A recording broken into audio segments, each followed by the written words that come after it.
To Save News TV. This has been a challenge getting live today. I haven't been here in a while and it just didn't like me today. So I was supposed to be live at 1:30. However, it did not work out that way. The streaming service I used had updates, and it has not worked well for me since. I had to run over to another streaming platform to do this live.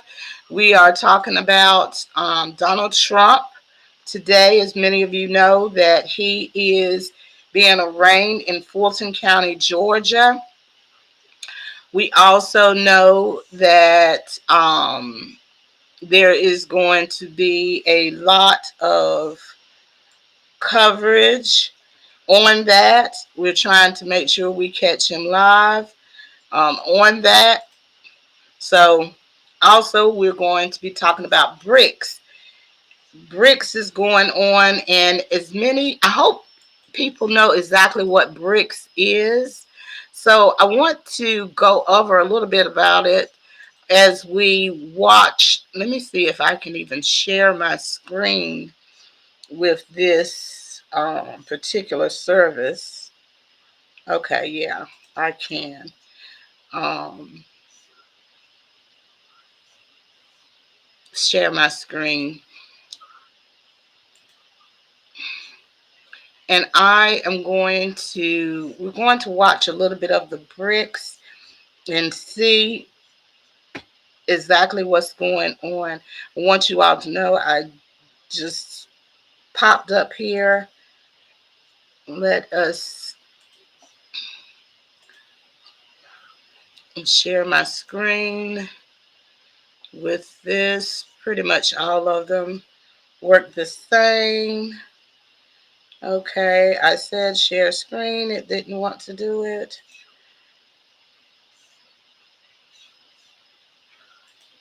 Okay. Let's see if it's going to let me share my screen here. I want to share this one. Okay.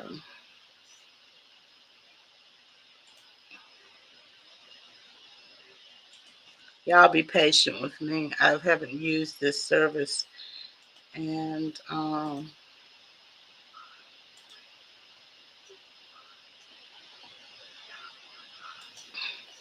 might end up just doing a quick live on this. Oh, okay. All right. So here we have BRICS that's going on. Let's see what's going on. Together, universal action, the imperative for justice, and the promise of a better future, and I thank you.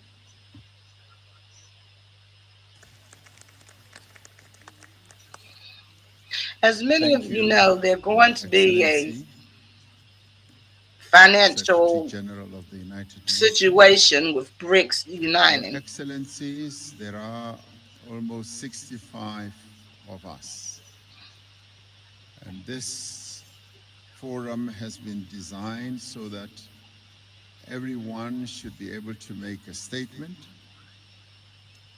I will not be making any commentary in between to ensure that we do conserve time. I similarly would like to request that when we speak, we should remind ourselves of the time limit that we have put aside for each one of us to speak. So I do beg for your indulgence in that regard. My next speaker will be His Excellency Azali Osunami, President of the Union of Comoros, but also the Chair of the African Union, President Asunami. Merci beaucoup, Monsieur le Président et chers frères. Monsieur Antonio Guterres, secrétaire général de l'Organisation des Nations Unies. Representative of the United Nations, dear colleagues, and then head of government, all protocol observed, I greet you in the name of God. It's an honor for me to take part in this gathering and then to bring the contribution of the African Union to this exchange, to this forum. And I'm hoping that this is going to be very fruitful for the countries that we're representing here. So allow me, before I get into the subject, to extend our thanks, our gratitude to President Ramaphosa, to the South African government and the South African people for the warm welcome that was given to us on our arrival in this country. So we're also expressing our gratitude for all the measures that have been taken to facilitate our meetings and then make our stay here in South Africa most enjoyable. The land of Nelson Mandela, our biggest leader, a figure who's making the continent very proud. So, dear delegates, the African Union that I have the honor to come and represent here this year, 2023, so is giving a very important meaning to work with countries in BRICS. So it considering that as a very most important opportunity for countries to explore together the areas of cooperation that would be beneficial to all of us. And then for that, to see how the bloc can also expand to other African countries, it's a process that will contribute to multiply benefits associated to this cooperation. So various capacity of BRICS in various sectors, it's a very important benefit that will foster the growth and the development of the African continent. So today, Africa is faced with many challenges, especially to the issue of food security, which is something we cannot accept because our continent, which possess 70% of arable land in the world, is registering a deficit every year in the area of food security, ranging up to $200 billion. So BRICS, with is a multi-form capacity, can help the Africa to become independent in the area of food security by putting in place new technologies to improve the sector of agriculture. So Africa is also faced with the issue of industrialization because the continent has got enormous reserves of raw material, but unfortunately they do not have a capacity to exploit and then transform these minerals on our African continent. So the collaboration between BRICS and Africa would allow to develop production units and transformation units in the area of a big program of industrialization that will favor the green transition. Finally, on the pharmaceutical sector, BRICS has got a capacity to develop a partnership with Africa in order to promote research in the pharmaceutical area, but as well encourage the increase of pharmaceutical products. The example of vaccines in South Africa, especially during COVID, that has demonstrated that African countries, not only they've got techniques and necessary technologies, but they also have a capacity to contribute to the world effort to improve the life. So I'd like to take this opportunity to reiterate the availability of the African Union in this partnership between BRICS and the African Union. It's a frank partnership that will last longer and win-win. So, ladies and gentlemen, trade relations between Africa and BRICS are multidimensional. So they are illustrated in many advantages that are linked in the South-South Summit. It's important to underline that BRICS represent one of the major trade partners in our continent, and our economic weight constitutes it's something major that cannot be compared with something else in the world. So African countries will wish in the area of this partnership and then funding that will be created by BRICS, such as the new development bank, which the objectives is to fund development projects while underlining sustainability. At the moment where our continent is trying to go through some reforms in world financial infrastructure, we are urging BRICS to play a role of a pressure group for those reforms, and also structural reforms and deeper. The world financial architecture are very important to respond to the needs that are not being taken account into the world architecture. With regard to debt, that is putting African countries in trouble. So the African Union has put in place a working group in order to propose means so that to see how to sort out this African debt. So that would be put in place by BRICS to benefit countries in our continent if those funds became operational.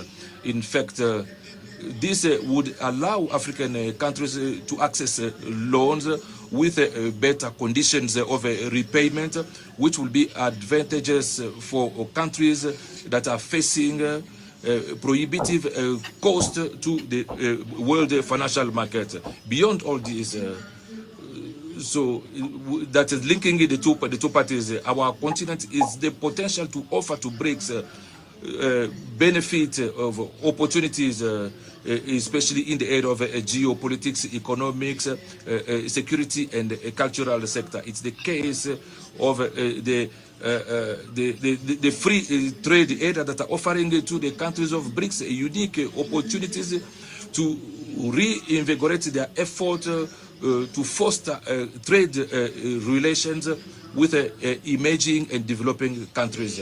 In this regard, the political commitment of Africa in favor of the free trade, the African trade area, as it was last year, the year 2023, as being the year of the acceleration of the implementation. I'm inviting BRICS to be more interested on this instrument, given that from the report from this year, the investment activities and trade of BRICS, they are going to offer important opportunities for the major agricultural sector.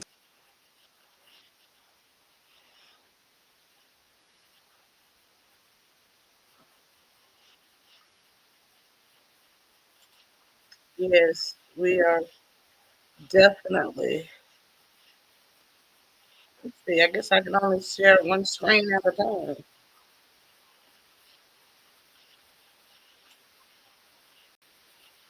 BRICS in favor of the advent of a world economic governance that is more fair and just. All the actions that we are undertaking in the favor of BRICS and the development cannot last without peace and stability in the world.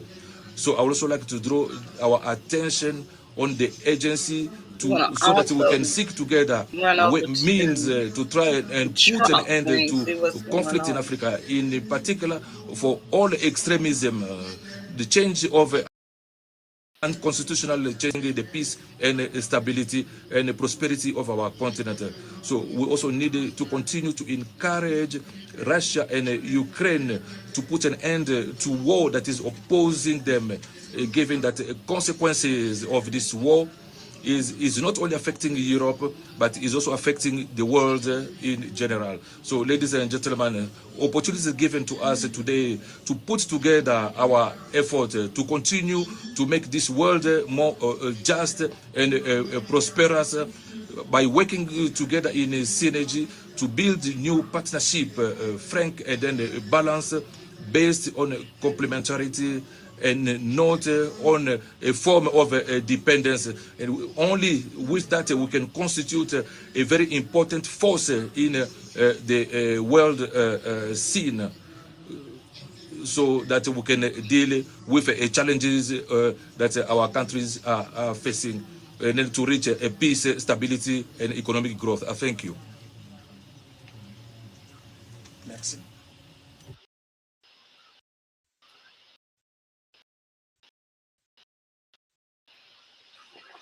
Okay, we're that are at the BRICS conference. Okay, happened to his audio. They need to turn him back on. Okay, so let's run over here to see what's going on.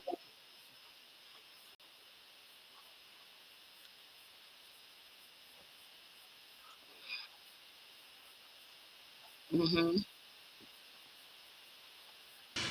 Member and friend of BRICS, Your Excellency Antonio Guterres, Secretary General of United Nations, Excellencies, ladies and gentlemen, and participants, all protocol observed.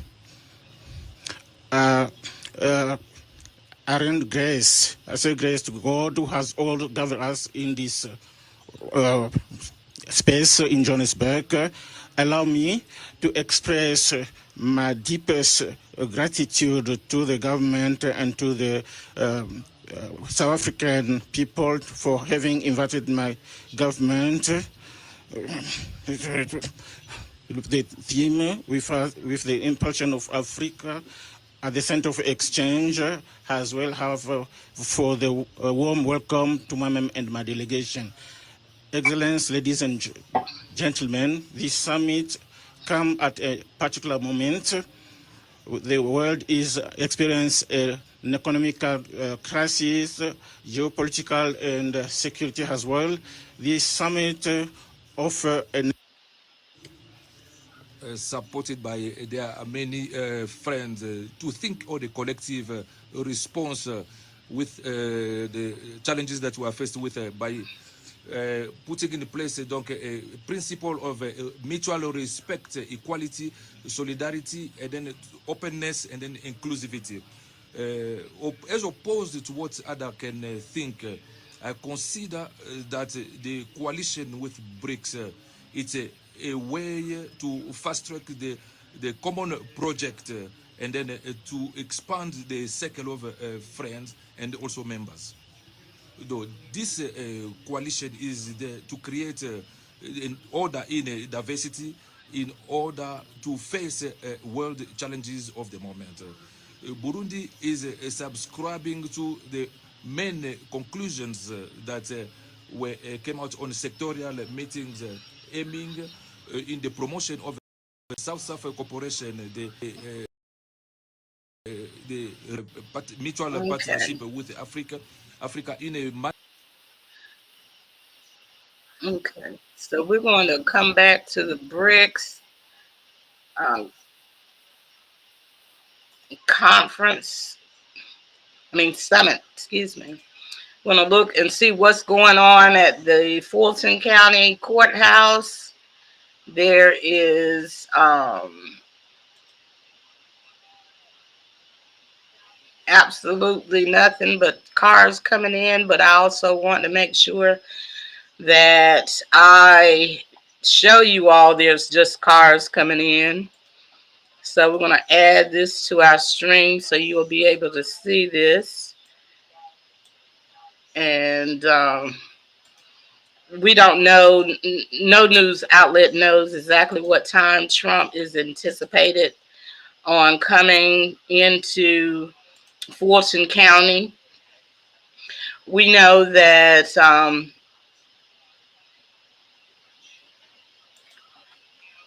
he will be making history as the first former U.S. president to be submitted to a mugshot when he appears in Atlanta.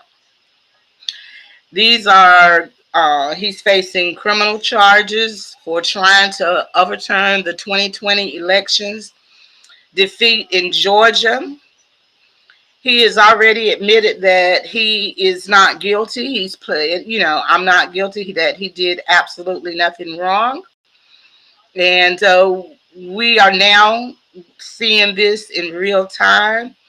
There are a lot of information on social media that's going around that people are posting.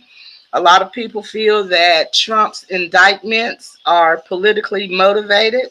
Want to know exactly what you think, whether or not you feel that it's politically motivated or whether it is definitely due him.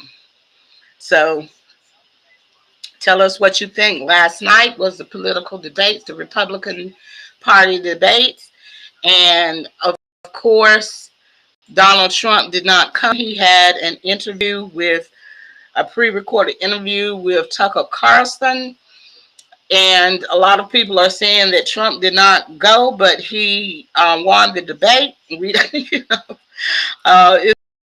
it's funny because we don't know whether or not that if that's how he feels, but we do understand him not coming to the the debate because, as he stated, he is 50, 60 points ahead of his opponents, and why would he go there? That's what a lot of people are saying. But also we got to think about whether or not the reason he decided not to come to the debate, could it be that whatever he say may be used against him in a court of law?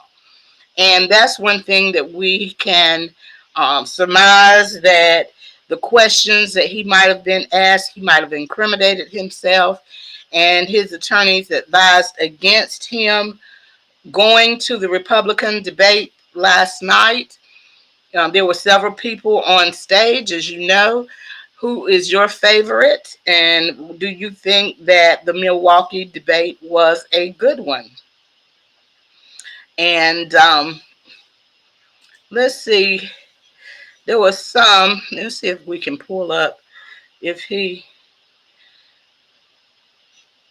Tucker Carlson interviews, it's also already reached over 200 million views, and that was earlier today.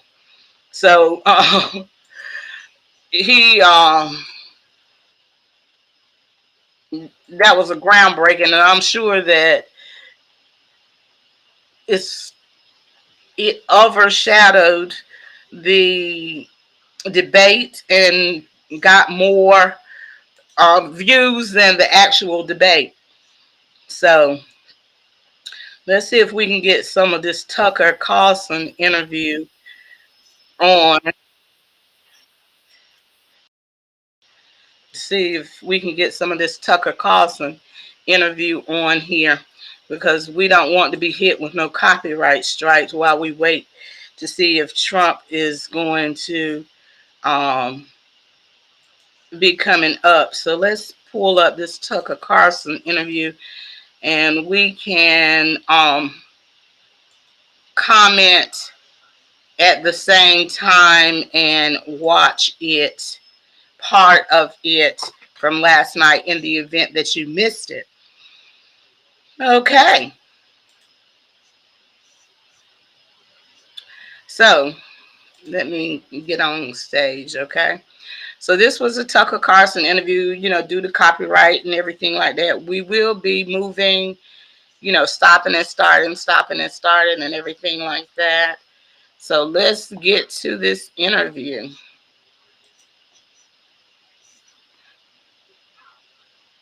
That, and many people said you shouldn't do them, but you see the polls have come out, and I'm leading by 50 and 60 points. And some of them are at 1 and 0 and 2.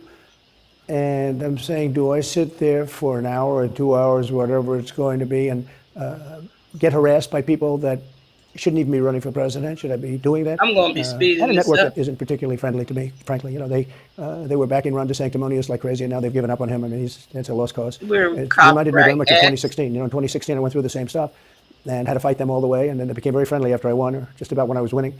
But I just felt it would be more appropriate not to do the debate. I don't think it's right to do it. If you're leading by 50, 60, at one point I'm leading by 70 points, and I'm saying, why am I doing it? Okay. So there he goes. He's saying, why is he doing this? Because, you know, he's already leading by 50, 60, 70 points. So, you know, why am I wasting my time with this debate? Who am I debating? And the only thing that it would do is bring attention to his opponent. So, you know, you understand that. But as I stated earlier, it probably has more to do with whatever he says might be able to be used against him in a court of law in case he incriminates himself, would have incriminated himself during the debate. And I'm going to have 8 people, 10 people, whoever made the debate, I don't know how many it is, but I'm going to have all these people screaming at me, shouting questions at me, all of which I love answering, I love doing, but it doesn't make sense to do them. So I've taken a pass, as you probably noticed. I did. I'm grateful Yeah, he took a pass. that you did. It's interesting, though, because you spent a lot of your career in television. Yeah. You had a top show in television on NBC. But you don't feel the need now running for president to do television, obviously. Do you think television is declining? Well, according to a poll that I guess we just saw, it just came out where it's down like 30, 35%, but I think they were referring to cable. I think cable's down because it's lost credibility. MSNBC. Okay, so he's talking about the people that have lost credibility. Nobody believes the news anymore. I'm going to put a link to the interview itself so you can watch it, because I will be fast forwarding this at very much so. Okay? Because I don't want to be hit with no copyright strikes. Okay? Or as they say, MSDNC is so bad. It's so wrong what they write and what they do and what they say. It's, you know, it's fake news, as I said. I think I came up with that term. I hope I did, because it's a good one. It's not tough enough anymore. It's corrupt news. You know, really what you do is call it corrupt news, but somehow that doesn't play as nicely. But it is corrupt news. So you have MSNBC and you have CNN, who's absolutely doing no ratings at all. I mean, they're dead. But they're doing none because they don't have credibility. They really don't have credibility. Fox is way down, as you know. And the good old days are. Well, that's a thing. Like I tell people, don't believe what you see on the news, because a lot of times it is their opinion. It is no longer reporting the news and giving you an opportunity to make your educated opinion on what is going on. It is more so now, you know, this is what we think. This is what you should think too. Are long ago. I will say this: it could come back, but they just don't have a lot of credibility. Tucker, you know that perhaps better than anybody. I think it was a terrible move getting rid of you. You were number one on television, and all of a sudden we're doing this interview, but we'll get bigger ratings using this crazy forum that you're using than probably the debate. Well, we know Tucker got fired from Fox News, and so it goes. Competition. When you say there are people on stage who shouldn't be running for president, who do you mean? Well, I don't want to really use names, but it wouldn't matter too much. A guy like, I call him Ada Hutchinson. It's Asa, but I call him Ada. Why do you call him Ada? You know, I could tell you, but I don't want to get myself in a little trouble. But he's weak and pathetic, and he was, I never. Okay, so we know who he feels that he doesn't think that should be running for office. And let's see, are we getting some action here? It looks like not over there. Okay. Understood the guy, never knew him. He was the governor of Arkansas. Trump probably make him wait I don't know until how the that last state is such a great state. The people are so incredible in that state, and they love me and I love them. How does this guy get elected governor of Arkansas? But he's nasty always and has been. Okay, so we still haven't gotten a Trump sighting yet. So, but he's talking about who should be and should not be running for office. Okay, as far as a guy like Chris Christie, a guy left with a 8%, think of it, 8% approval rating in New Jersey. Now he's running for president. And he runs solely on the basis, oh, let's get Trump. He's like a savage maniac. He's like a lunatic. And that's all he talks about. His poll numbers are very, very low. He's about 2%. What's he like? You know him well. Okay, so that's the question I'd like to ask all of you. Do you all think that Chris Christie is a good presidential candidate for the Republican Party or any party? Do you think that he is going to make an impact, or he just happened to be there? You know, what's the deal on him? I've been friendly with him over the years, but I couldn't give him a job because I just never trusted him very much. I was just never one of his people that really trusted him. I never gave him the job, and that's one of the reasons he feels so hurt and so betrayed. And I understand that. I really do. I understand it, but I never gave him. You know, he wanted to be different things. He was looking at different elements of the administration, and we decided. I decided just I didn't want to do it. And now I'm glad I did, because you see. But you know, we had some great people. I had great people. We'll have even better people if we do this, because now I know Washington before I didn't. Okay, so we know what's going on. So Washington, but guys like Bill Barr were terrible. I mean, they were, I would say, Bushies. I say that with respect to the Bush family, but they were Bushies, and just it doesn't work out for us. It was clear. This is kind of far afield, but it was just interesting. I read Barr's account of his time. He wrote a book about it. All right.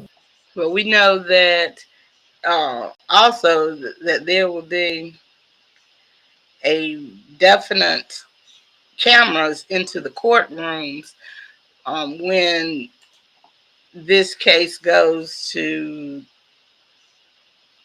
in Florida. Okay.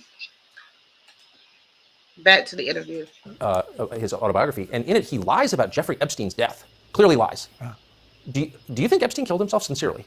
I don't know. I will say that he was a fixture in House, and they're going to impeach Bill Barr, and he was petrified. Now, how do you not get impeached? Don't do any of this stuff. But he didn't do the job there. I don't know what he did with Epstein, but possibly he didn't. Do you think it's possible that Epstein was killed? Epstein death? Yeah, and he was. Why? I mean, impeachment twice, right? And now indictment. I mean, the next stage is violence. Are you worried that they're going to try and kill you? Why wouldn't they try and kill you? I don't understand why Tucker is asking that question about unaliving people, trying to unalive him. I know that he asked that question, referenced it a couple of times during this interview, and I think that, you know, who wants to talk about that? But, you know, it is a part of the interview. He is a journalist, and he should be asking the tough questions. So, but I wanted to move past Epstein. But the thing of it is that the reason why he brought Epstein into the equation was because he was unalived at, you know, in prison. So he was drawing, you know, painting a picture, doing an introduction to him asking the question, do you think that they're trying to get you in jail? He asking Trump, or get you in jail and so they can unalive you? Honestly.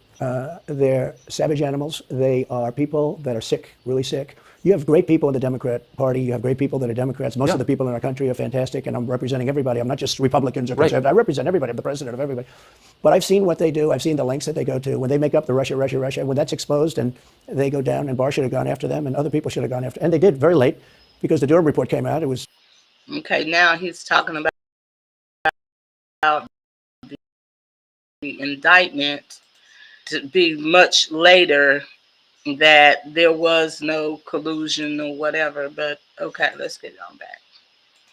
Fairly good. It could have been a lot tougher, I guess, but it was fairly good. But it explained how corrupt it was. I'll tell you who did a great job was the Inspector General Horowitz. He did a phenomenal report. You didn't have to go to him. He did it on Comey and on, I guess, McCabe and some others, and it was a vicious, it was basically a true report, how bad they are.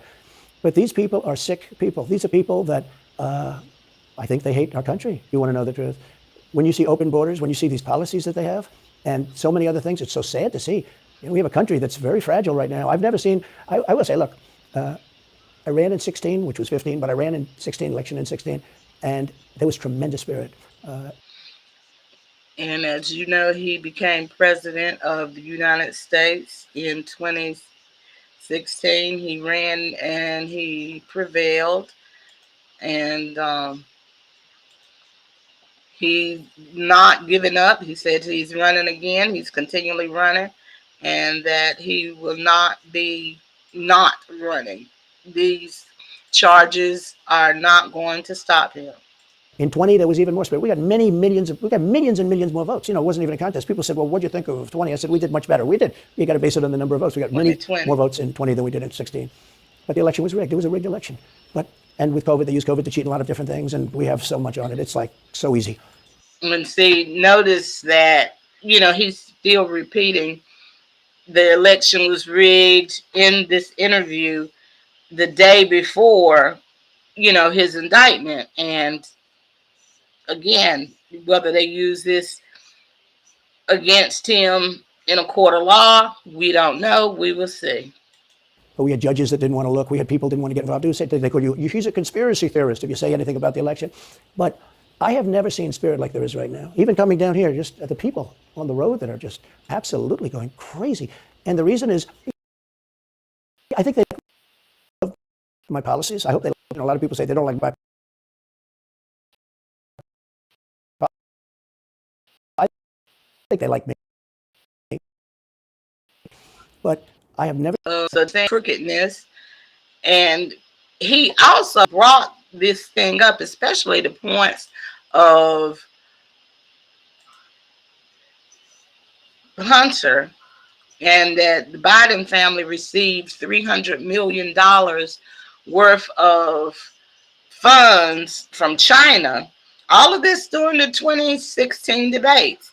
But, everything was swept under the rug. And now we see it coming to fruition as they beginning to indict, Hunter Biden. Man, he's the worst president in the history of our country. I don't think he's going to make it to the gate, but, you never know. But he's a corrupt person, so corrupt that I took the name off Hillary. I don't do two people at one time. I took the crooked Hillary and I retired the name. That was a good day for her. I bet she was very happy. Okay, so, he was doing the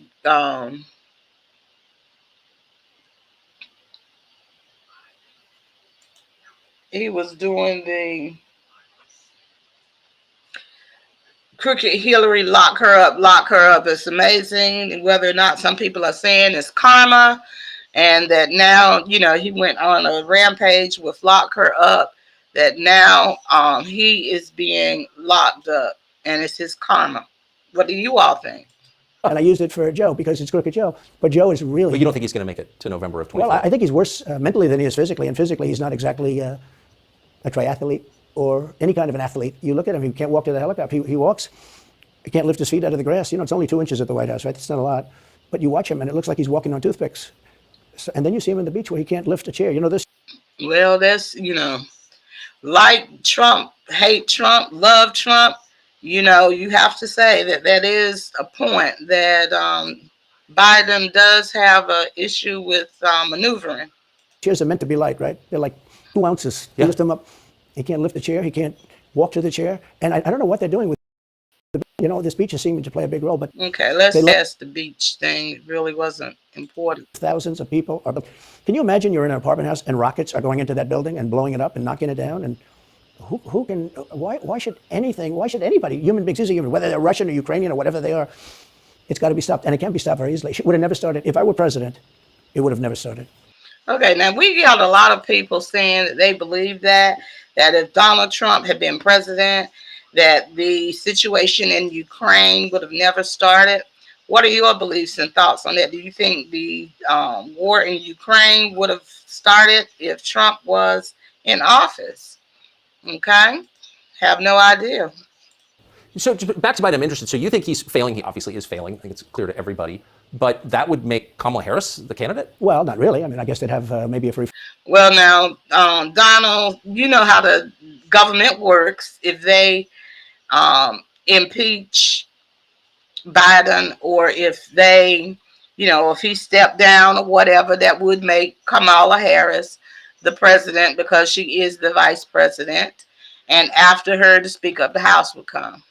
So let's not act like we don't know how government works here. For a lot of people say she has to remain for certain reasons, the candidate. She has to. I don't think that's true, actually. I don't think that other people would stand for it. Well, now that might be true, too. They probably would try to do a workaround with her. I don't know. We will see. I don't know. She has some bad moments. Her moments are almost as bad as his. I think his are worse, actually. Yeah. But she seems pretty senile, too. She speaks in rhyme. It's weird.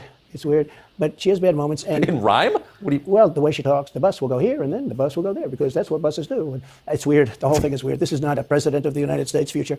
And I think they probably have some kind of a primary and other people will get involved. Newsom, right? I mean, could be. I mean, I always got along well with him, believe it or not. But well, I don't know whether too many Americans would want Newsom as the president. I don't know how he would fare running. And a lot of people look at California and see the situation that's in California, the homelessness, the policies, the legislation. I just don't feel or see that Newsom could win overall. Not unless people are so diehard to a political party that they overlook things to vote for someone. But then again, that's the way a lot of people are. So they overlook what is going on in the world for their best. But I think that the Democratic Party should have another option other than Newsom out of California, especially if they, you know, want to win. Newsom policies, he has totally messed up California. I can only imagine him as the nominee for the Democratic Party and winning if he won and become president. But we would go from a non-participant Biden to a participant Newsom. So I think that for those that are Democrat in the office, in our audience, that you should try to get another candidate. And I also feel that the Republicans should look at other people. Now, Vanik, don't know much about him. And I don't think that he is who he pretends to be. But let's go back to this interview. Could be him, could be somebody else. He's got a big load on his shoulders because you look at California, what's happened. But I don't know if the American people really, the people that vote for him, I don't even know if they care. You look at so many of the things that are going on, and people don't seem to be. In the old days, if you had a bad record, it meant a lot. Today, if you have a bad record, it doesn't really mean anything. He looks good. He's a nice-looking guy, speaks well. But Biden, every time you watch him talking, it's like he's walking on eggs. You're waiting for him to collapse. Well, I mean, like Trump, hate Trump. Either way, he spoke fact there. It's scary watching Joe Biden. It really is. And he almost always does. And I got to know the leaders of all of the countries, essentially, but the big ones. And the bigger, the tougher the leader. It's like sort of, I guess maybe that's the way it's supposed to be. But I got to know President Xi of China and Putin and Kim Jong-un. North Korea did a great job with North Korea, kept us out of a nuclear war. We would have 40,000 dead soldiers right now. They'd drop a nuke right on top of the military base. But we have 40,000 soldiers. So. Well, it's good to know that they are going to definitely have some what's the name with that over there. And I did great. I got along with him great. That's a positive. The press said he said nice things about Kim Jong-un. I also said horrible things at the beginning. Horrible enough that he wanted to talk. And we talked, and we met in Singapore. We met actually twice, and we had unbelievable meetings. I know him very well. We were in great shape with him. What do you think he and Xi and Putin think of Biden? I think they can't believe it.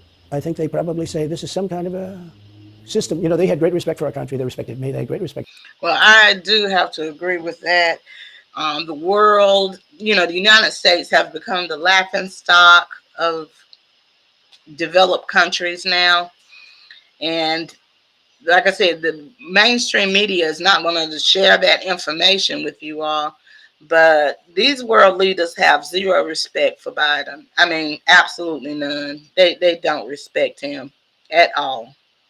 For our country, when I was there, every one of them. Look, if you go to North Korea,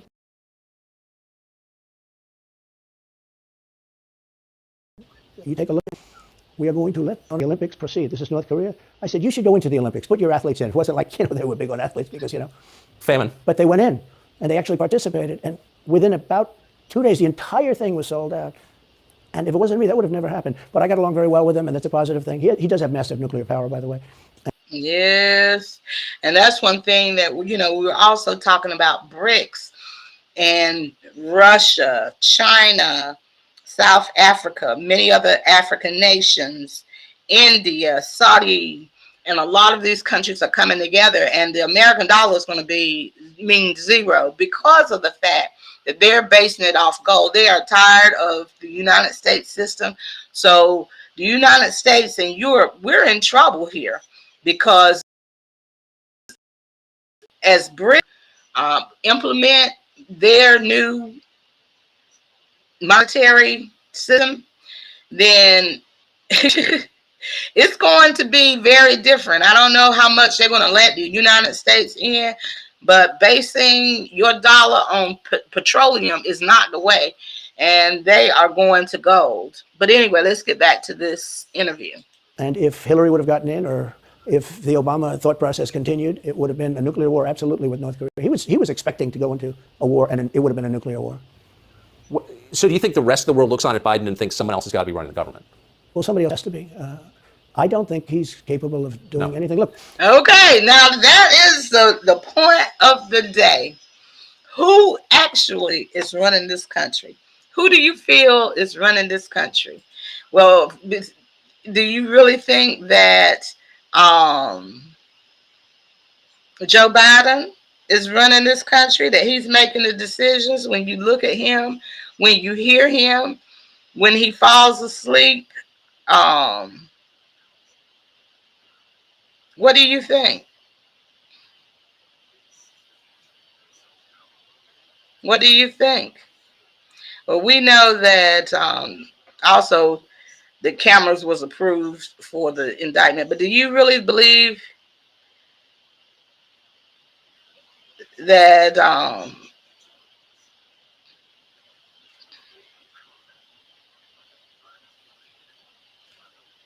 okay, let's see if we got some live coverage here. I think people are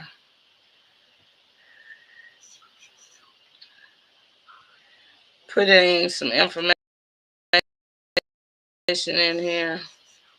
Let's see if we got somebody must be doing some AI, because we're not getting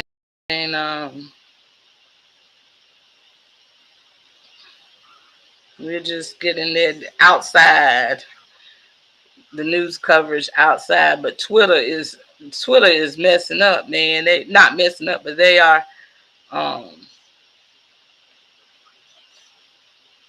definitely okay. Well, they got riot gear on at the Fulton County jail now. That was this morning. Okay, let's get back to the interview, but back to whether you believe or not that Biden is running this country. Okay, is he running the nation? When I debated him, I said, how come, and this was in front of, probably not a friend of yours, Chris Wallace, he was the moderator. Not a friend. I said, why is it? He wants to be Mike, but he doesn't have the talent. It's one of those bitchy little man. He wanted to be his father, but he didn't have the talent of his father was great. His father, little fussy man. His father interviewed me in 60 Minutes. It was actually a 10. Can you believe it? No, I told you, his father had talent, at least. I may have been the only guy that he gave a good 60 Minutes to. He was rough. Really? His father was tough. He was great, though. He was great at what he did. But Chris Wallace was so upset. He was guarding this guy, who wouldn't do a show, by the way. He wouldn't do. I figured I didn't mind Chris Wallace because Biden wouldn't do a show. And it was very obvious. Okay, let's go back to that and listen to that again. Well, somebody else has to be. I don't think he wasn't like, they were big on athletes because, Famine. But they went in and they actually participated. And within about 2 days, the entire thing was sold out. And if it wasn't me, that would have never happened. But I got along very well with him, and that's a positive thing. He does have massive nuclear power, by the way. And if Hillary would have gotten in, or if the Obama thought process continued, it would have been a nuclear war, absolutely, with North Korea. He was expecting to go into a war, and it would have been a nuclear war. Mm-hmm. So do you think the rest of the world looks on at Biden and thinks someone else has got to be running the government? Well, somebody else has to be. I don't think he's capable of doing anything. Look, when I debated him, I said, okay, so now this is the part that we're talking about here. Come on. How come, and this was in front of, probably not a friend of yours, Chris Wallace, he was the moderator. Not a friend. I said, why is it? He wants to be Mike, but he doesn't have the talent. It's one of those bitchy little man. He wanted to be his father, but he didn't have the talent of his father was great. His father, little fussy man. His father interviewed me in 60 Minutes. It was actually a 10. Can you believe it? No, I told you, his father had talent, at least. I may have been the only guy that he gave a good 60 Minutes to. He was rough. Really? Okay, let's get to the point. Trump now. But Chris Wallace was so upset. He was guarding this guy, who wouldn't do a show, by the way. He wouldn't do. I figured I didn't mind Chris Wallace because Biden wouldn't do a show. And it was very obvious. He kept asking him, but he wouldn't do the show. So I figured he's got to like me. But he came from a different planet. But remember when I asked the question, why is it that the mayor of Moscow's wife is allowed to give you $3.5 million? Don't forget, that was brought up. Now it's brought up all the time, but that was brought up by me long before anyone ever heard of it. Mm-hmm. Now, this is the part that we were talking about earlier. The $3.5 million that Biden received, his son received, and his son received a salary. Why was she allowed to give that? Nobody, they didn't want to talk about it then, but now we're talking about it now. Let's get back to I said, the mayor of Moscow's wife giving you $3.5 million. What did you do to deserve $3.5 million? And Chris Wallace said, this has nothing to do with the debate. I mean, he got in the way of the question. No, well, it was crazy. And I said, well, wait a minute, he got $3.5 million from the mayor of Moscow's wife. Now, people forget that, but if you go back and take a look, you will see. And Chris Wallace didn't want me to ask that question. I said, I think it's a very appropriate question. It turned out to be much more appropriate than people thought. Amazing. So do you? Yeah. So we're still like that, because remember during that time, it was hush, hush, hush, hush, hush. So I have to applaud Elon Musk and X, now Twitter, for allowing the opportunity for different viewpoints, whether you agree or disagree with them, to be voiced without being censored. Okay. Have a preference in, assuming you're the Republican nominee and all goes as you plan it to go, do you have a preference in who you run against? In many ways, I'd love to run against him because his record's so bad. It's still horrible when you look at inflation and everything else, but. Okay, wait a minute. I see something in a shout out. Okay, shout out to you. Don't know who it is, but tell me who it is. Negus. Tell me who that. Yes. All right. Others also have very bad records. I mean, California's a bad record, so should it be Gavin or should it be somebody else? When I look at San Francisco, what's happened to that incredible city? That was one of the greatest cities in the world just a short while ago. Now it's very sad when you look at it. Los Angeles, Republican-run cities are doing very nicely because they arrest people when you have crimes, and they don't go after political candidates because they think. Well, we know that has been one of the contentions that a lot of people are saying, is that all these charges are politically motivated. They just want to make sure that Trump doesn't run and win, that they're trying to put him, incarcerate him. And so that is why all of this is happening. You tell me your thoughts on that. Let's see if Trump is taking his time coming to this Fulton County jail.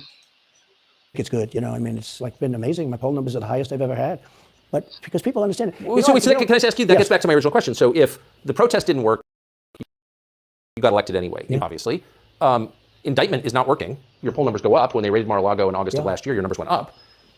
They can indict you 20 times, and you're not going to lose the Republican primary because of that. Well, so it makes it look even more ridiculous. I mean, the 4 indictments, and maybe there'll be more. I don't know. These people are crazy. But they're counterproductive. So if you chart it out, it's an escalation. Yeah. Okay, yeah. I mean, they've tried to get Trump on everything from, I don't know. Let's see whether they get him on this. There's question about the legality of it. And there's also a probe going on with the prosecutor that prosecuted him in So what's next? After try to put you in prison for the rest of your life, that's not working. So don't they have to kill you now? I think the people of our country. Now here we go again. Remember earlier when we were talking, Tucker referenced this. Is he trying to put this out in the atmosphere? Why does he keep asking this? You asked it one time and he, addressed it, but here he goes again with asking that same question again. This is weird now, Tucker. Don't get enough credit for how smart they are. And I'm not sure I would have said this 10 years ago, but they get it. They really get it. When somebody gets indicted, your poll numbers go down. When somebody gets indicted, you announce, ladies and gentlemen, I'll be leaving to spend time with my family and to fight for the rest of my life for this stuff. But you're out of politics. I got indicted. Hey, Doug, haven't seen you in a while. Well, I haven't been bullshit. Up It's all while, bullshit. so. It's horrible when you look and you look at what they're doing. The boxes hoax, I'm covered by the Presidential Records Act. I'm allowed to do exactly that. He's not covered, and he's got 25 times the number of boxes. And he's got them stored in Chinatown. He's got them stored in a flimsy garage underneath his Corvette. And that's the question, everybody. Will they also turn a blind eye to every president that has brought home boxes of confidential information or whatever, or they just going to look at Trump? I feel that this is a slippery slope that we're going down. But if we're going to go down this slope, then it should be universal. Not just Trump. It should be everybody, every president. At Penn, and by the way, at Penn he gets millions of dollars. China pays this guy millions of dollars. See, I think he's the most corrupt president we've ever had. And he also has the distinction of being the most incompetent. And I believe both. I mean, he's both incompetent and corrupt. So And who is I running the actually government? believe he's compromised because China knows so much about him. They know where the Now, we have to, I think that he's compromised too. China knows so much about him, and so does Ukraine. That's why we continue to send billions and billions of dollars over there. And the audacity of Joe Biden talking about $700 per family for Maui. We're going to go over that, not today. I'm going to do a video regarding the Maui incident. We're still doing some research, but whew. money comes from. They know where it is, who paid it, and they probably paid it. Well, they do pay Penn, and he gets $1 million. I think it takes $999,000 because keeps it a little bit under $1 million, like by $1. But he, in many ways, is a Manchurian candidate. We have a Manchurian candidate, and he's afraid to tell Russia to get out of Cuba. He's afraid to tell China to get out of Cuba. He's afraid. China now is building. Think of this. China's building military installations in Cuba. Now, that's scary. China, hi, Doug. Oh, okay, so you working? Okay, good. Need to be working, man. I'm telling you, this craziness, this craziness with the price is going up. You need to work. Make sure you can cover them bills, man, because I'm telling you. But yes, with China building a military installation in Cuba and Cuba being so close to us, I mean, what are we doing here? They fly the hot air balloons over the entire nation, our military bases. Then they say, oh, it's just a balloon, nothing to worry about. Then fast forward a few months, and then Russia and China has warships off of Alaska. Now let's fast forward a few more months. Now they're building a military installation in Cuba. And also, which will probably, if I could find it, I'll put it up. But at the southern border, they're having a real increase of Chinese people coming in from the southern border, and a lot of people are saying that the haircuts, the military haircuts, and the way they are dressed is that they are military. I don't know. This is what I saw, so I haven't fact checked that, but there's a lot of activity that China is moving closer in and closer in and closer in to the United States of America. Okay. The Cuban population of Miami is not too happy because they're never going to be able to go back. And you don't even hear about it. And the worst culprit is the press, the media, because normally, when I first heard that China's building installations in Cuba, and installations means military installations. Okay, they said just some communication. They did that on the islands with Japan. They took the island, they started this massive construction, and they told everybody, including the Japanese. The Japanese have to be very careful. They told everybody, but this is a housing development. They're going to build a housing development. And I said, how come the runway is 20,000 feet long? Right. But now on the other flip side, as far as China is concerned, we know that China development, the largest one, is filing for international bankruptcy. So, that might sort of curve back some of China's building, but we don't know. We'll see. Okay. Private jets need 4,000 feet. They don't need 20,000 feet. The big ones need 20,000 feet. They don't even need 20. And I looked at the runway. I said, that's the largest runway ever built, both in width and length, for housing development. There's nobody that has a plane that big. Yeah. Okay, wait a minute. Don't forget what, Doug? Don't forget the CCP police departments in New York and secret Chinese biolabs found in California. Yes. And listen, China is doing a lot in the United States. They own so much land. Also, it's also all the land and all the property that they own. If they call in their note, they could be doing a lot of things in the United States under the guise on their private property. So I'm telling you, I believe that if anything happened, it's going to come from within. China is setting themselves in a position that they won't have to strike from without. They can strike from within. But, when you have open borders and everybody come in.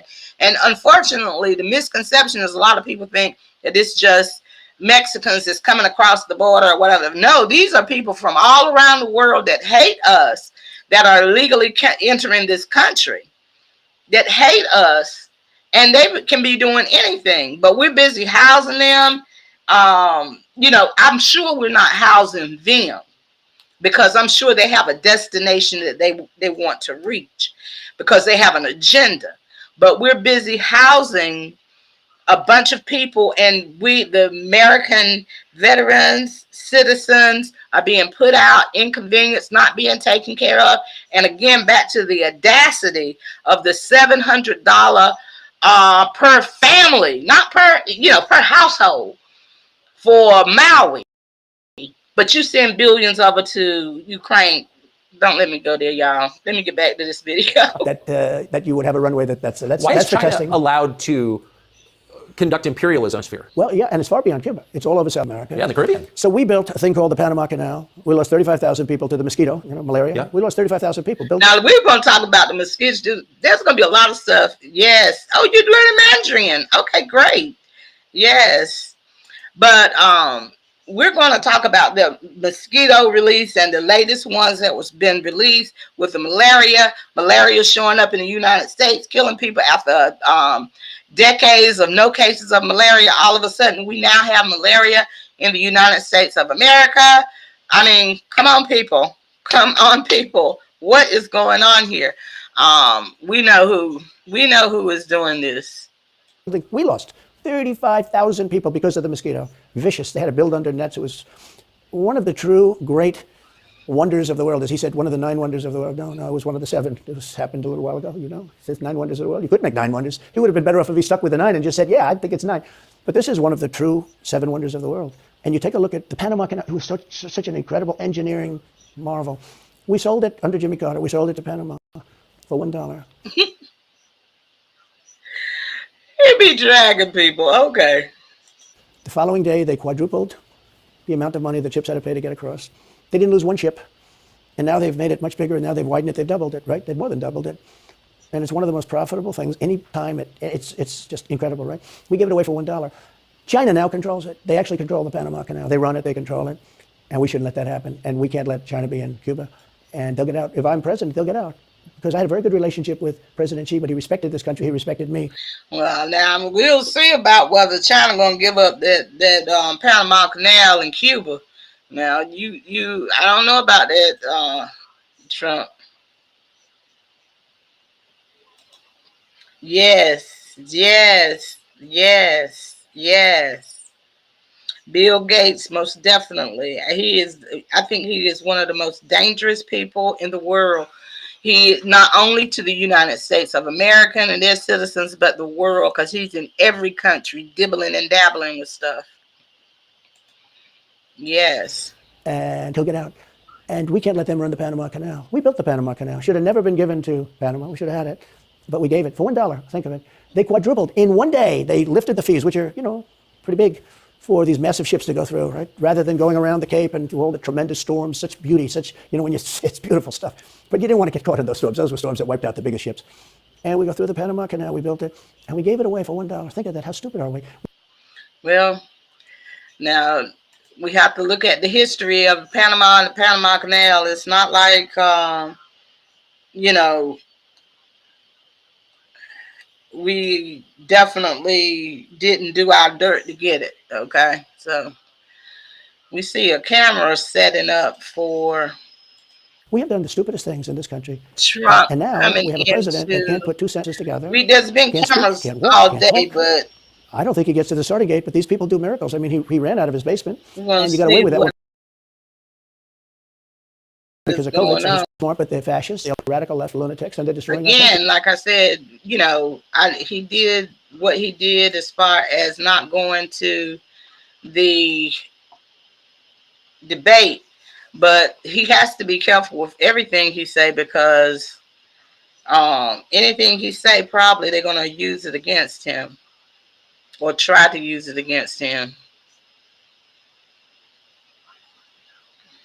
Okay, well, now there's an update. She wants the October 23rd. Fulton County's DA Fannie Willis wants the October 23rd trial date in Georgia election case, and Trump attorneys have filed to oppose that. You know, it's very funny.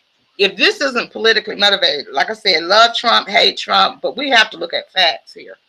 If this wasn't politically motivated, why before the Republican debate, you demand that he turn himself in? Then now, you want an October 23rd trial date right before the election, and you want the trial to begin on Super Tuesday. So this is very, very, very, very convenient, y'all. It's just, these things are too convenient, and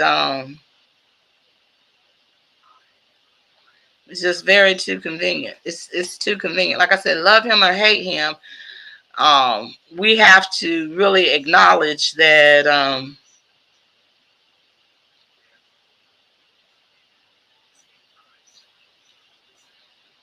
okay, now we got somebody, the Citizen Free Press is outside Fulton County Jail, and he's just filed for the arrest of Fannie Willis. Okay.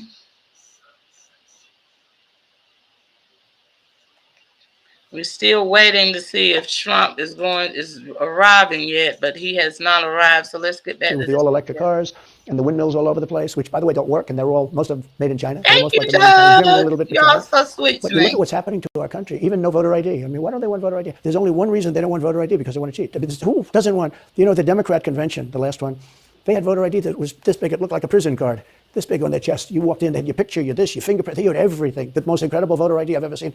That was to get into the Democrat National Convention. But to get into vote, if you buy groceries, if you buy practically anything now, you have ID on a card, credit cards or otherwise.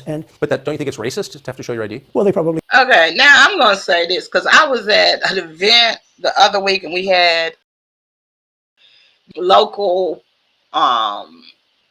different organizations there, and representing the national thing. And North Carolina, you have to have ID now. And they were like, well, we shouldn't have to. I was like, look, y'all need to stop that, because it's insulting to black people, because it's like, you too stupid to go down and get an ID in order for you to vote. Stop it. No, we are not. Like Trump said, you cannot cash a check without some ID. You cannot do a lot of things without ID. Groceries, you have to share your ID. What was I doing the other day that I had to put my ID in? Oh, I was sending money via Western Union at Walmart to someone. I think it was Western Union or one of those MoneyGrams. And I was trying to send money. I had to have ID to send money. You have to have ID for everything. So that's, that is just a bogus excuse. You don't, everybody can get an ID. If those that can't get an ID are the ones that don't need to be voting anyway, okay? Because IDs are free. They give them out free. Excuse me. We say that. They use anything not to show ID, because voter ID is pretty simple. And we could go back, and we should go back to all paper ballots, voter ID, same-day voting. France did it. France had mail-in ballots. Right. It was terrible. Anytime you... Right, Doug. I mean, I don't know of a single black, as a black female, I know a lot of people. I'm sure you do, and a lot of people from all around know a lot of people. I don't know one black person that don't have an ID. I just don't. Not one. Not one. You have to have an ID to get in college, trade school. I mean, whatever, whether you're young, old, or whatever, you have to have an ID. So I don't know of any black people without IDs. This is 2023, not 1960, 1950. Not one single person. But anyway, let's get back. You have mail-in ballots, you're going to have massive cheating on your elections. Anytime, not just the presidential election. Anytime you have... Isn't that the whole point of them? Yeah. Well, one thing also that we also know is that now, they're trying to bring back is CD time. CV time. It's coming back. But see, people were scared out of their wits before with CV. And they're not going back to covering their faces and getting inoculated and all of that, even though we tried to warn you, tell people different things. They shut us down along with a lot of other people. So they're not going to fall for that trick anymore, because it's mighty curious that now all of a sudden, right before the elections, there's an uptick in this same CV, and you need an inoculation, you need to start back wearing your mask. They're trying to put that scare tactic on. Even people that supported them before and was gung-ho for it, they're not even buying this again. So they need to go on and stop. Here we go. Let's get back. Oh, yeah, sure. It's the whole point. That's the whole point. They want to cheat. Yeah, they have to cheat because the policies are so bad that if they didn't cheat, they couldn't get elected. Who wants open borders? Who wants high taxes? Who wants high interest rates? Who wants to not be able to use a gas stove or have to do? And also, that's the thing. Even the Democrats are now coming against Biden, saying, close up the Biden, the governor of New York, saying, look, we can't take no more people. Mayor, take, close them borders, close the borders, close the borders. I mean, what country? This is insane that you hate somebody so bad that you risk the whole nation. And that was a question last night at the debate. And if I get a chance, I'll look it up and see if I can find it. But what are you going to do about the 700 million that's already here? Are you going to send them back? Are you going to send them back? That's here illegally. And I'm talking about people from all around the world. So I'm not targeting any one demographic, but I'm talking about people that's from all around the world that's here illegally. Are you going to send them back? What you going to do with them? And nobody, and Chris Christie was, ran around the street to get across the, went around the world to get across the bush, never answered the question. And so the moderator asked him point blank, are you going to yes or no? And he still didn't answer the question. Nobody want to touch that. Even people that are here, that's here legally from the countries that people from all around the world, that people are waiting. They're waiting to get into this nation legally. They want closed borders. The only, it's insanity. That's just like having your house and furnishing it with brand new furniture and everything and leaving your front door open. Just come on in as you please. Don't even lock it.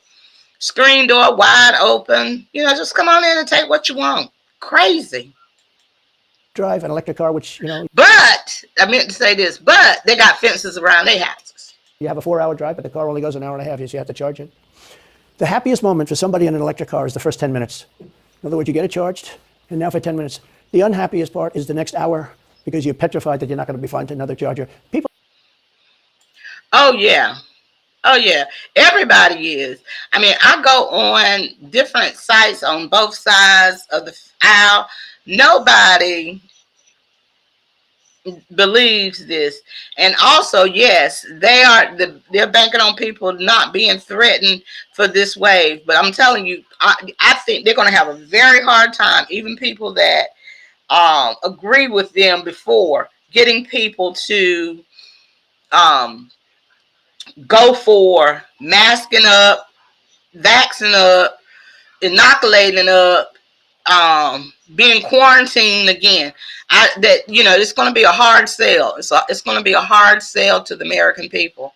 Yes, most definitely. Let's get back to the interview. I'm saying I'm not knocking electric cars. They're fine.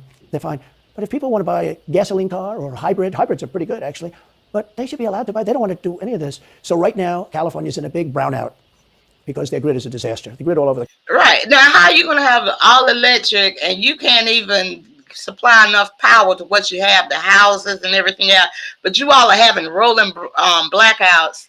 And so how are you going to now also include electric cars and stuff like that?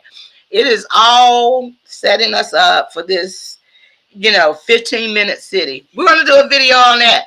Also on Monday morning, definitely want you all to tune in. Monday morning, Callie and I are going to be back together, and we're going to talk about Netanyahu, because, Callie is my international correspondent in Jerusalem. So we're going to talk about Netanyahu and how he has pretty much swayed against the evangelists that have supported him. So it's going to be a good show on Monday. That's going to be live.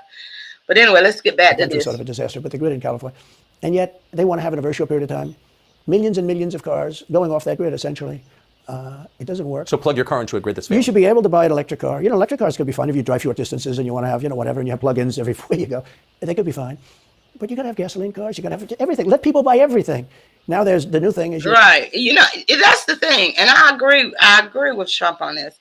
It's too much of a control thing, where you know the government forgot exactly what its function is, and it is not to rule our lives. It is to govern the country, and it's gotten so now that people, I don't even understand what's happening. People are just laying down and whatever the government says, whatever. I mean, they're not rising up. They're not, and I don't mean rising up in violence. I'm talking about rising up in voice and demand changes. You know, anything goes. They want, you know, just come on, anybody, do whatever you want, government, make any laws that you want that makes absolutely zero sense. You know, where the minority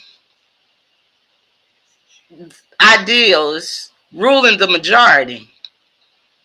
This is crazy.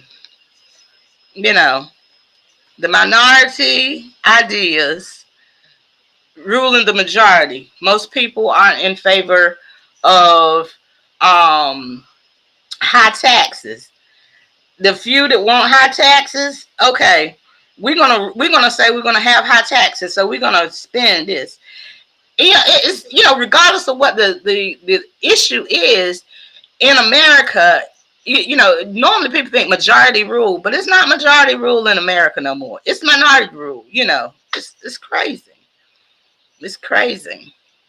Absolutely insane. Or heating systems in the house. They don't want you to have a modern day heating system. They want you to use a heating system that will cost you at least $10,000 to buy and won't work very well. You know, none of the stuff works as well.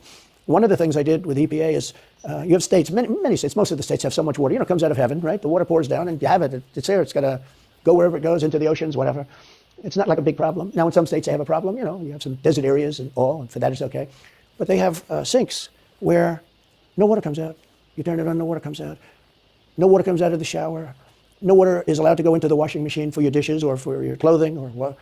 And I avoided all of that. Wait, they have sinks where no water comes out? Sure, you have restrictors. When I say no water, very little water. You want to wash your hands, right? Yeah. And you've seen this. And you turn on the sink and it's very little. Or you want to wash your beautiful hair, right? And you're standing under a shower. Then the suds never go. If the water comes out very slowly. I'm sure you've seen this. It usually takes place in new hotels and new homes. Yeah, you take a drill and take the... They have a... Yeah, I agree. Go ahead. Well, you can, but now they make it so you can't do that so easily. They have a restrictor. It's called a restrictor, and it restricts the water from coming out. So I ended all of that, and you have to see these. They let the water come out. You know what people do? They wash their hands like 5 times longer, or in the washing machine they'll press for their, let's say the dishwasher, they'll press it. Then they'll press it about 7 or 8 times. Yeah. They'll end up using more water, and it still won't be very good. I met with the head of Whirlpool. They were practically going out of business during my administration, and they said to me, from Ohio, incredible, great state. I love Ohio.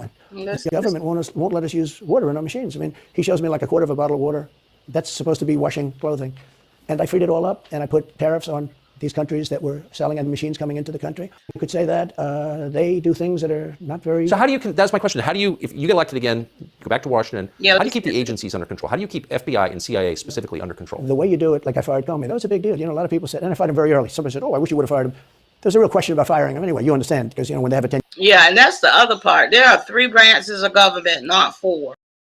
And that's the other problem. You know, that want to be elected, which are not elected, these bureaucrats and the lobbyists, they are, you know, they are in the ear. But go ahead, Tom. There is a question. I fired Comey. That was a great thing. If I didn't fire Comey, maybe I wouldn't be talking to you, or I'd be talking to you about real estate or something. All right, we'll see you later. Thank you guys for stopping through. That was the insurance policy. I'm going to have to stop this live soon anyway. Oh, she's going to win, darling. She's going to win. We're going to start it over. Just in case she doesn't, we have an insurance policy. An insurance policy was what they were doing. And we caught them with that. That was a very important tweet or whatever it was, text. It was a big deal. That was a big deal. The insurance policy.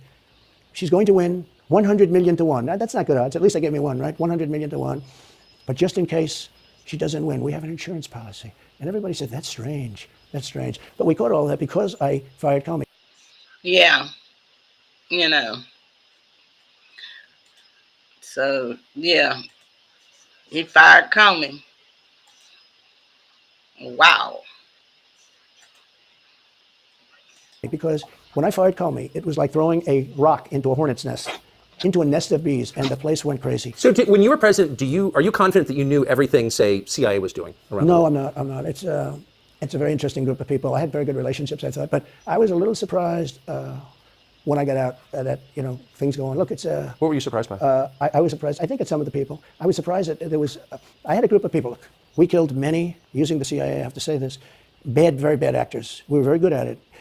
You look at Soleimani. You look at al-Baghdadi, bigger than Osama bin Laden. I mean, Osama bin Laden is, but al-Baghdadi did ISIS, and he was rebuilding ISIS very strongly. And that was the CIA that did that. That was really us that did that. Yeah. That was really us that did that. And Soleimani was us that did that, not so much CIA. But we did some very good work with the CIA. But I started, when I looked at the 51 intelligence agents saying that was the laptop from hell was Russia disinformation. Yeah, it was definitely the laptop laptop gate. Really, Trump is saying, you know what? We're just not going to show up. Or we're going to show up at the end of the day.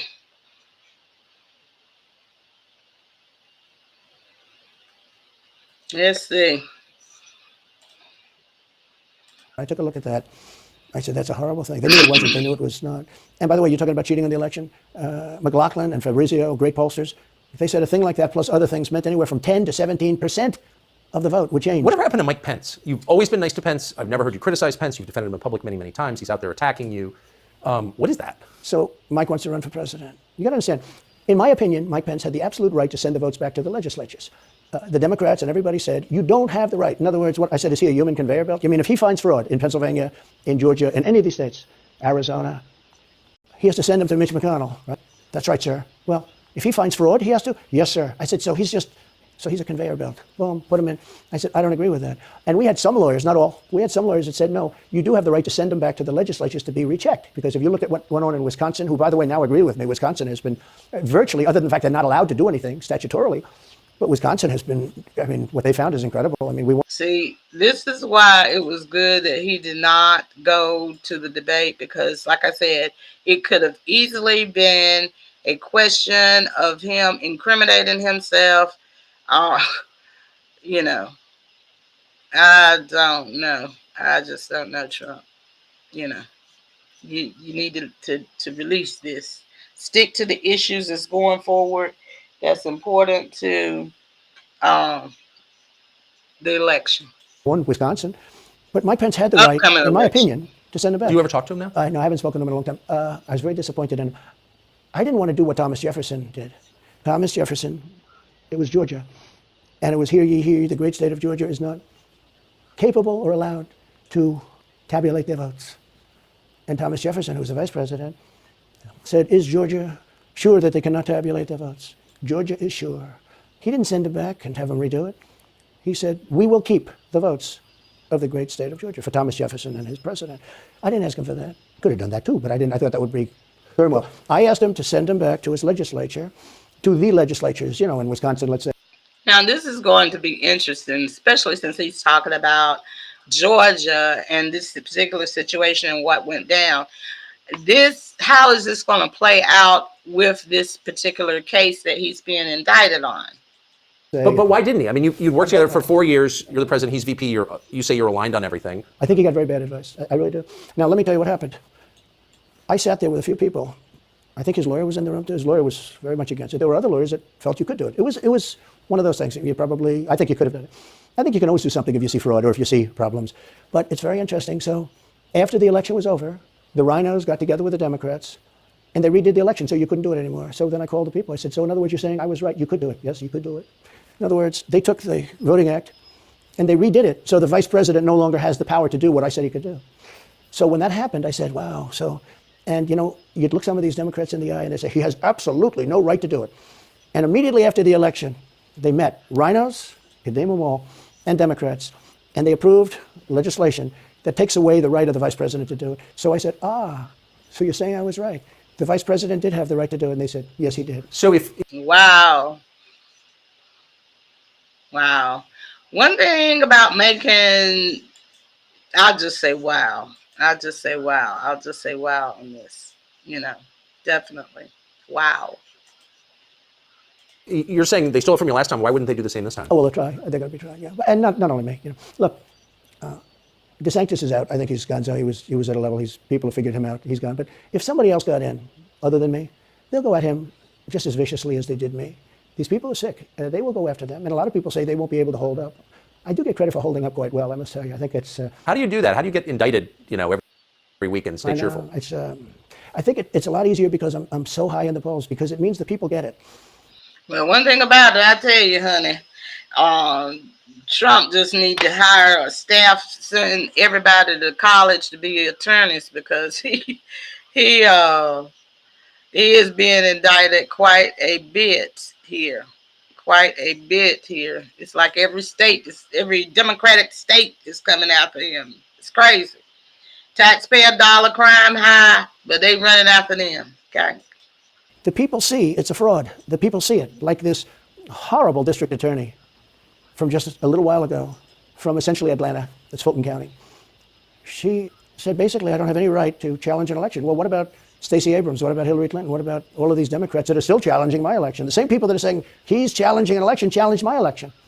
And they did it with slates. They did it with all sorts of things. They were very bad about it. But basically, they're suing me, and they're saying, you don't have any right to challenge it. If you challenge an election, we're going to indict you and put you in jail. So what they're doing is they've weaponized, and don't kid yourself, the DOJ and Biden and the whole group, they're watching all of this stuff. They love the local stuff. The DA in Manhattan. Not only that, they put one of the DOJ top people into the Manhattan DA's office to run things. They don't even have a case against me. It's not even a case. Everyone says, even the Democrats say, you can't bring these cases. You have no case. The Attorney General or the District Attorney. Well, what do you all think? Do you think they have a case? Do you think that they have a case against Trump? And if so, what do you think that is political or not? Attorney Fannie Willis in Atlanta, she's getting killed. Basically, she's saying Trump doesn't have the right to criticize an election. But you've been around long enough now. You've seen many elections criticized. I mean, Hillary Clinton goes crazy. Every time she talks, she says, he's not the president. Jimmy Carter said, he's not the president. Well, I am the president. Hillary Clinton called me, by the way, 3:02 in the morning to congratulate me the night of the election. Did her voice crack? Well, her voice was, it's very different, I will say. I won't get into that. But what do you mean? Her voice was very different. Don't forget, they were all celebrating at 5 o'clock in the afternoon. And I came home and I said, I think we won. I felt we won because the rallies are so big. We'd go to Wisconsin and we'd go to Georgia. We'd go to different states and Michigan. We'd have rallies. Okay, I don't know how true this is. What's coming through is that Trump said that it'll be 7:30 tonight. I don't know if this is accurate or not. I got but we're going to finish watching this interview with Tucker Carlson, which was very, very good. And I put the link in the chat for you all to view the it for yourself. But we're talking about it. In Pennsylvania, we had 58,000 people in Butler. And I said, how are we losing this? How do you have a rally where you have from 50 to 100,000 people, many of them? I did 7 a day for a couple of days. That's a lot. These are big rallies, too. And I didn't hold back. I didn't say, let's do abbreviations, right? But they challenged the stuff. Yeah. Hillary called me up and conceded. Now, the word is that Obama said you have to do that. But she called up and totally conceded. But now, every time you see her on television, she's saying, she's challenging the election. Do you think so? That would mean that she should be indicted. But that would mean also that Stacey Abrams in Georgia should be indicted because she. Well, now, ooh, these points. Everyone that challenges an election. But now Trump, he went a little bit further than, just challenging, I think. I don't know. We're going to find out because, like I said, case would be publicized. She still thinks she won the election for governor. She still thinks that. She's never recanted. And do you think Stacey Abrams will be indicted for that? No, of course not. She won't be. The Democrats don't get indicted for things like that. They don't get impeached. No, it's a different thing. With that being said, yes, I had great support when they did impeachment hoax number 1 and impeachment hoax number 2. Jim Jordan, the House was fantastic. And actually the Senate was very good for me. Other than, Mitch McConnell, I think it's too bad I endorsed him. He was begging. He was going to lose that race and I endorsed him and he ended up winning the race because of my endorsement. He was down. He was going to lose to Amy McGrath. She was $90 million in cash, all set to go. She was leading by 3. He was going down. I did him a favor, and then 3-4 months later, he really wanted to impeach me. He's a bad guy. But if you look at what's going on politically, so interesting. The level of loyalty is different in politics than it is in normal life, I will say. With that being said, I've had great loyalty also. But the House was fantastic. The Senate was very good. You know, they overrode Mitch McConnell. Mitch McConnell, in my opinion, was trying to get senators to impeach me, especially for the second one. And on the first one, he acted very, very slow. He should have gone much faster. Yeah. This is almost over, this interview here, which was a very good interview. If it is 7:30 tonight, that Trump's going to turn himself in, and we'll, try to come back. But I'm trying to verify that because, I'm not saying this from a major news outlet. These are side accounts. Let's see here. But Mitch McConnell wanted to, and the senators went up to guys that are subservient to him because he gives money. He gives them money. He gives them a lot of money. He raises some money and he gives it to them, and therefore they do what he said. That's the only form of leadership he's got. So last question, if you're elected president again, what's your number one priority? When you ran last time, you said, I will build a wall. This time, your bottom line top promise to the country. So you can do numerous things at the same time. Of course. But let's say number one is a border, and taking hundreds of thousands of criminals that have been allowed into our country and getting them out and bringing them back to their country, Guatemala. By the way, not only the 4 countries that we think of as neighbors, all over the world. Last month, we had 149 countries represented. Think of it. We had 149 countries represented, Tucker. Okay. That's a lot. From places that many people never even heard of, coming into our country. And they're coming in from mental institutions, and they're coming in from prisons. They're emptying out their prisons all over South America. They're emptying out their mental institutions. Terrorists are pouring into our country. We have no idea. I had the strongest... Exactly. Now, that part is true. Like I said, a lot of people have the misconception that people are entering the border illegally are just, Mexicans. No. These are people from all around the world. They travel from all around the world to get to the southern border to cross illegally. Friend or foe, they're coming through the southern border. Okay? And also, one thing which hasn't been addressed is the northern border. They need to start locking that down too. All the borders.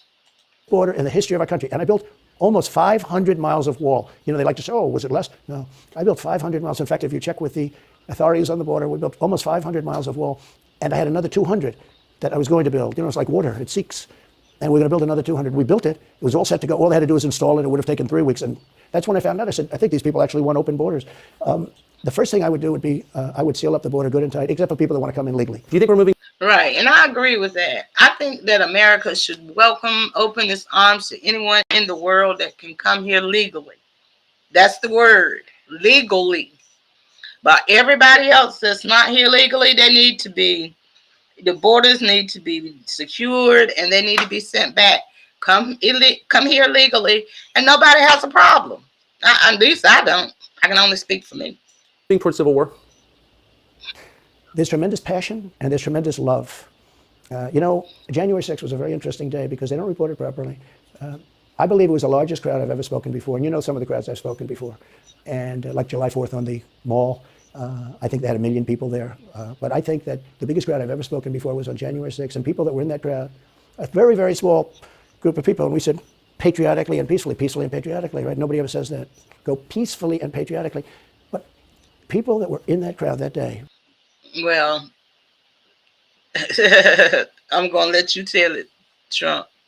A very small group of people went down there. And then there are a lot of scenarios that we can talk about. But people in that crowd said it was the most beautiful day they've ever experienced. There was love in that crowd. There was love and unity. I have never seen such spirit and such passion and such love. And I've also never seen simultaneously and from the same people such hatred of what they've done to our country. So do you think it's possible that there's open conflict? We seem to be moving towards something. I don't know because I don't know what it, I can say this. There's a level of passion that I've never seen. There's a level of hatred that I've never seen. And that's probably a bad combination. Yeah. Love, hate, and passion. Bad combination. Hate and passion. Yeah. Because people do things out of passion. You think about when someone unalives someone. That's what it's not like, they unalive it. But there's a difference with a crime of passion when they unalive you than with just a plain stranger. Stranger has no connection with you. But if it's passion, they got, and it's more devastating. It is. Donald Trump, thank you. Thank you very much. Very much. Thank you. That is a bad combination, by the way. Bad combination. Thank you. All right, then. Well, that was this interview there. And so it has been, that was a Tucker Carlson interview. I also put, like I said, I did in the chat the link to that. We are still sitting here waiting. I don't think they're going to do that. But it also says that the debate last night on Fox had 51 million viewers, and Tucker Carlson had 230 some million viewers. So Tucker Carlson interview took precedent over that. Also, while we're talking on Trump, and then we're going to get back to BRICS, I'm going to show you a little bit back of that, is that Trump's, we know that they want the court, the trial televised, which I think is right, because if there's going to be a trial, we need to be able to look at it for ourselves, see the evidence, and see what is going to happen. Okay, evidence on both sides, so we can make up our mind, make a determination on that. Yes.